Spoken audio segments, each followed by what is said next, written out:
What's cooking, bro? If you're a young man, especially a fatherless young man, I'm gonna guess you're having some trouble with dealing with your emotions. And when I say dealing with your emotions, I mean when anxiety comes up, when depression comes up, when frustration comes up, when senses of agitation come up, you don't really know what to do with it. You don't really know what's going on. It's just you just feel bad and you don't really like it. That is just because of a lack of understanding of how to deal with your emotional system. So I'm really trying to dive into this recently because personally, like, the people I grew up around were not emotionally fucking stable at all.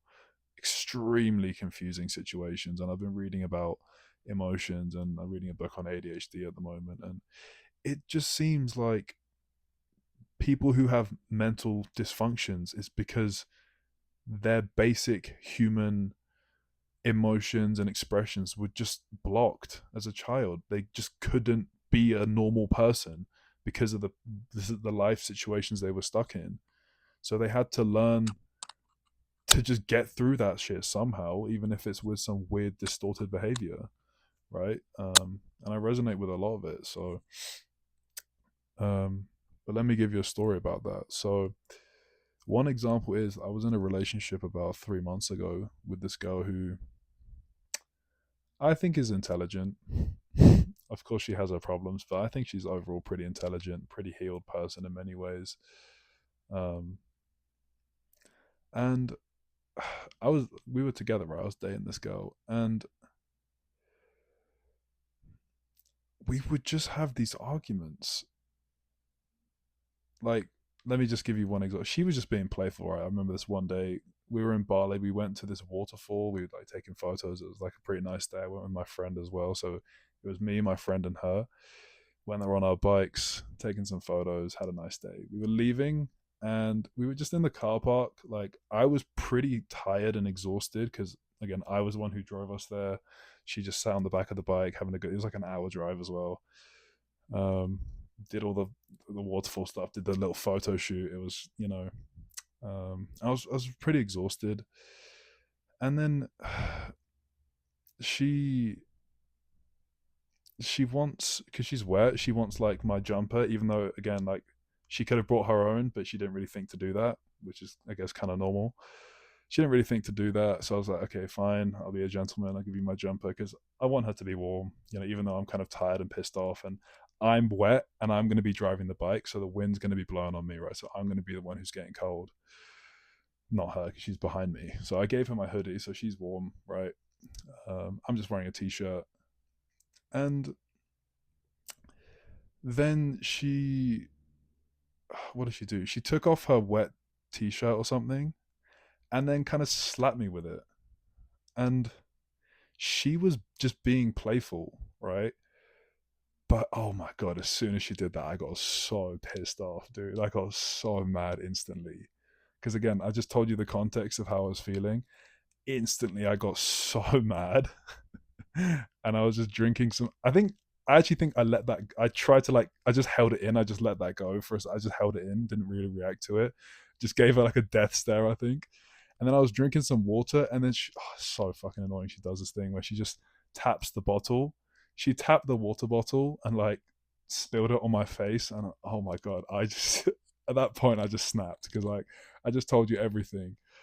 So I just got the bottle and just poured it on her head. And that felt incredible to do, to be honest with you, because it just let my emotions like just out. And I was like, and then what did I say? I walked away after that and went to the toilet because I needed to go to the toilet. I just said something. I was like, just don't do that, and I just walked away, right?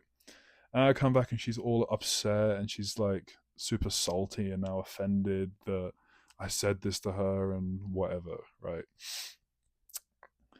And then we drove for a little bit on the bike. My friend wanted to take a couple more pictures, so we stopped. And again, when I came back to the bike that she was sitting on, she was just kind of salty and upset. And the point of the story is, like, first of all, I wasn't really aware of my emotions in that situation. When I tell you the story like that, it probably all makes sense. But in the moment, I was just focusing on the next steps. I wasn't thinking about, I was like, oh, I never noticed, oh, I'm pretty tired right now. Oh, I'm pretty exhausted. It's been a pretty long day. I never acknowledged that. If I had been aware of that, I could have told her that. And she probably wouldn't have decided to start trying to play and tease me and have fun. But I feel like as men, we're not really good at this stuff. We're not really good at like communicating our vulnerabilities. We're just like, oh, we have to be strong. Like, let me tell you another story. My parents got divorced when I was 9, and I used to live in Turkey. My parents got divorced. I came to England with my mum and left my whole dad's side of the family there, and basically grew up fatherless after that. One thing my granddad said to me, I was 9, by the way, and he said to me, "You're the man of the house now. You need to take care of your mother and your siblings." I was 9, right? So I feel like as men, we have this idea that we need to just remain strong and stoic and emotionless the whole time. Otherwise, we're weak. And at school, like, we get called gay and like we get picked on and stuff like that. All these blockages on our emotions, right? But if I had just had some self compassion, had some self awareness, I could have just told her, like, hey, I'm feeling really tired, by the way. Um, I don't need you to do anything. I'm just telling you I feel pretty tired right now. She probably just would have been compassionate and nice to me, but I didn't tell her that. I didn't even give her the chance. So that then when she does that stuff, obviously I'm just gonna get pissed off. Like, what is this stupid girl doing? Is she stupid? She's just goofing around in her nice feminine mood because she hasn't had to worry about anything. I drove her there. I dealt with all the plans. She didn't literally did nothing aside from walk to the waterfall and walk back. Right. So I literally carried the camera as well. Like, she didn't even do anything. So she's just probably having a good time. But because she doesn't understand my position, she's just playing around, and it's just got me triggered, right? And then I overreacted, and I apologized for it later, and it was fine in the end. But just being in touch with your own emotions, allowing yourself to actually feel them, to check in with yourself, and not feel gay and weak like Andrew Tate would make you feel for. Like, I love Hamza. Like, he's such an on-off kind of guy. Like, when I was in Bali, I was at the same gym as him. I was following him on Instagram as well, and he just says, I can't remember he put a story like emotions are gay or like therapy is gay or something, like just jump and shake your emotions out. And I was like, that's cool, but like, it's not that complicated, dude. You just, like, if you feel bad, just let yourself feel it. Give yourself the grace. Like, maybe for you as a kid, it wasn't convenient to feel angry or upset because your parents would get mad at you for it, or they wouldn't want you to seem like an upset child in public, so they would just tell you to shut up. Maybe that's how you grew up, and I'm sorry if you did. Um, but you're not in that situation anymore. If you're, even if you're a teenager, if you're like 16 plus, like, your life is kind of in your hands now. You can kind of choose how you want to live it. So I would really say, like, give yourself some compassion. Like, just don't worry about all these standards of what a man should be, of what a person should be, of what even what I'm saying, like, oh, you have to feel your emotions. Just don't worry about any of that garbage, and just, like, just let yourself be there for like 5 minutes. Just see what happens. I had this friend who, he told me he meditated, and he said he sat in getting cold sweats and horrible anxiety for like 20 minutes straight. That's when I heard that, I was pretty sad for him. He was kind of laughing it off, but like, dude, he must have so much like blocked up trauma and emotion stuck in his body that if he sits down for 20 minutes, it starts to pour out. Like, it's not always going to be comfortable, bro, to feel those emotions, because it's not always convenient. You know, if you're at school around a bunch of girls, or you're at a social situation, or you're at your office, it's not convenient for you to be a bit angry, for you to maybe start crying, or for you to be in a bad mood. People are going to be like, oh, what's wrong with you today? What happened to you? You wake up on the wrong side of the bed? You know, like, that's why I hate British people. But people are going to be like that.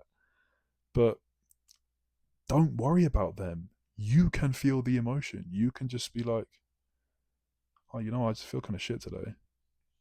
And with the people who are actually close to you, you can share that and be connected. That's what being connected is, like, being able to share what's in your nervous system with the people around you and be accepted for it. So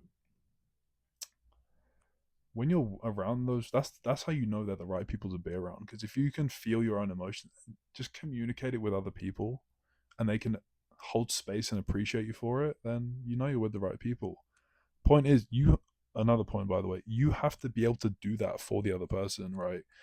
This is some stuff I had trouble with this girl as well. Like at the start, I think we both did it a lot for each other. As it got deeper into it, um, I found it harder to hold space for her. She found it harder to hold space for me. And by the end of it, we weren't really holding space for each other. We were kind of just bickering, and like it just became a bit ugly because no one was allowing the other person to share their emotions really. Whereas if we both did that, it probably would have worked out better. Is what it is. But I'm just saying, like with my best friend shares, we're starting to do this stuff more and more, have these emotional chats, and stop being so Andrew Tate self-improvement bros, and our friendship's just, to me, becoming more and more meaningful, more and more deep and valuable. So I really want you to experience that because, bro, I've had shallow guy friendships. It's tough. It feels pointless to me personally, to just talk about cars and girls and like all this just materialistic garbage. Like I want to be able to talk to someone about my how deeply I feel and experience my life. I want to talk to someone. I want to connect with people over that. That's what I enjoy. So I want the same for you. And maybe if you watch this and resonate with it, like hopefully if we meet one day, then we can connect as well. Like, you know what I mean? That's what I want. Um, and it's hard because I find it hard to be vulnerable because like I'm afraid that it's gonna blow up in my face. Like as a kid, my dad would tease me a bit when I would be upset. So I was just like, I just didn't feel comfortable being upset anymore. You know, sometimes my mum would be stressed and I would be upset and try and talk to her, and she would just shout because she didn't have the space to give. And little me just learned, oh, okay, when I'm sad, when I don't know what's going on, even though my parents are getting divorced, I'm struggling at school, and kids at school are being mean to me. Oh, when that's happening, like I can't talk to anyone. I'm just on my own. And that's really the worst thing, man. That's really the worst thing, and I don't want that for you. And you're never truly alone. This is gonna sound like some cringe religious shit, but like you have your own awareness. You can be with yourself at least. If everyone else in the world turns against you and betrays you, like I want you to know you can be with yourself at least. It's not easy, but like you can do it. I promise you. You can sit and feel your feelings and regulate yourself. You know, I think it's beautiful to do it with other people too, but you're never truly going to be able to do that unless you can sit with yourself. So, yeah, bro, if you're going through some strong emotional turmoil right now, you're really struggling with something, just sit down for 10 minutes. Just put your phone to the side. Just tell yourself, I don't really want to make this feeling more intense or distract from it right now. Just have a sit down and be like, where's this coming from? Just literally just say to yourself, like, where is this coming from? Feel it in your body. If you're tight in the chest, or like your forehead's tight or your throat's all blocked up, just be like, show me what this is about. What's going on? Without any expectation, and just see what your body says to you. Just pay attention to how you feel. Just see what comes out. Just again, you don't have to. You're not fixing yourself. You're not solving the problem of yourself.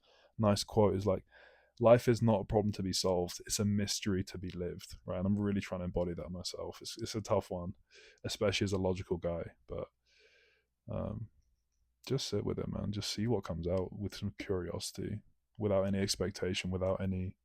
Oh, okay, great. I feel good now. I can get back to my life. Like, just relax and just enjoy sitting down for a bit. You're probably overstimulated, aren't you? Probably been on Instagram for a few hours. Been on TikTok, haven't you? Like, just shut up and sit down for a little bit, bro. But yeah, I'm gonna leave it there. So I hope that helps. Yeah, catch you in a bit, bro.